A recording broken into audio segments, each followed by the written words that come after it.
The Tim Tebow longevity card is here because today we're going to play some football with Super Football for your Atari 2600. And that's some interesting box art. Looks like you have a quarterback wearing a jersey number somewhere in the 80s. That's pretty unique. And being pursued by 23, that must be Michael Jordan. So let's go ahead and take Super Football. Let's pop it in my Atari 7800 Pro system and see how it holds up today. Let's go to the game. Hut!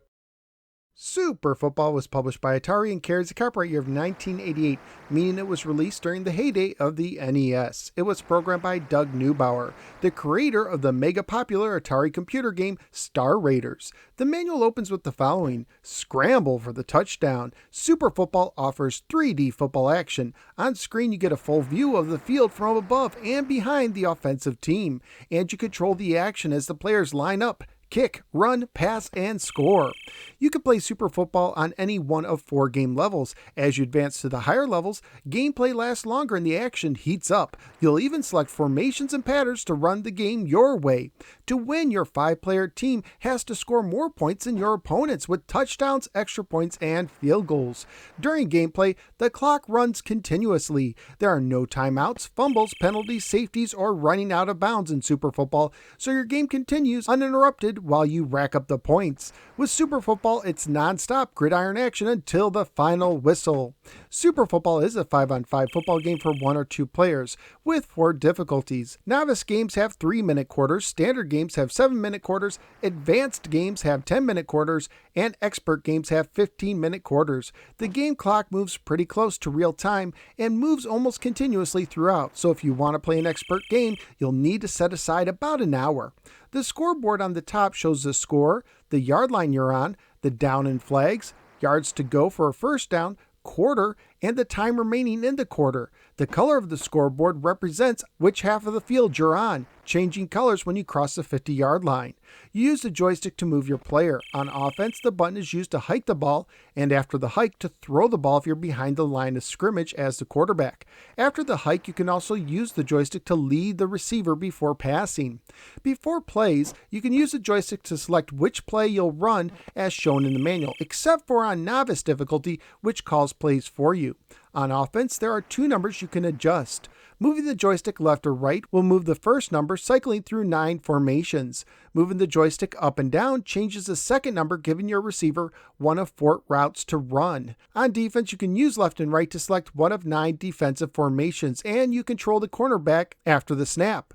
If the offense calls for a punt or a field goal, the defense will automatically call the appropriate formation. Punts, field goals, and extra points are automatic after you hike the ball. Successful field goals are based on how far away you are. Extra points are basically automatic as well. There are no 2-point conversions in the game. Also, when a ball carrier is within 5 yards of the end zone, he cannot be tackled, essentially making the 5-yard line the goal line as well. There are no fumbles, but the ball can be intercepted. However, there are no runbacks. Also, there is no overtime. Graphically speaking, for a 2600 game, Super Football has an impressive Madden-like 3D look. The sounds, however, are pretty standard for the system. Family-friendly wise, the game would most likely get an E for everyone rating if released today. Currently at PriceCharting.com, the game has a value of $5 loose, $6 complete, and $7 new. So what did I think of Super Football? Color me impressed. There definitely is a learning curve which might scare off some gamers, and passing can be tough, especially when you first learn the game. Also, I wish the length of quarters wasn't tied to the difficulty, and you can spam some plays, especially on the easier difficulties. But with all that being said, once I got used to the game, I had a lot of fun. Busting out long runs is a blast, as well as grabbing interceptions. And I like the look of the game. It almost comes off as an Atari 2600 version of Madden, which is interesting since the game came out the very same year that Madden made his debut on the Apple II computer. In the end, this surprisingly ended up being one of my favorite sport games on the 2600. So where am I going to rank Super Football? This is going into the 60s among some other enjoyable sport games. I do like Dodgeball more at 62, but I actually like Super Football more than Smurf at 63. So out of the 204 games I've now ranked for the Atari 2600, Super Football is coming on the field at the 63 position. Super Football is not for everyone, but if you like football games and have some patience, you should give it a try. But that's just my opinion. What do you think? Let me know in the comments below. Also, please like, share, and subscribe. Follow me both on the Facebook and the Twitter. Check out some of my many other videos, and and sign up at patreon.com/NoSwearGamer, just like Dion M did, to support the show and gain access to exclusive perks. Thank you for giving me a little part of your day, and I look forward to seeing you next time on the next episode of the No Swear Gamer. Take care until you reach the 5-yard line. At that point, you can just walk on in.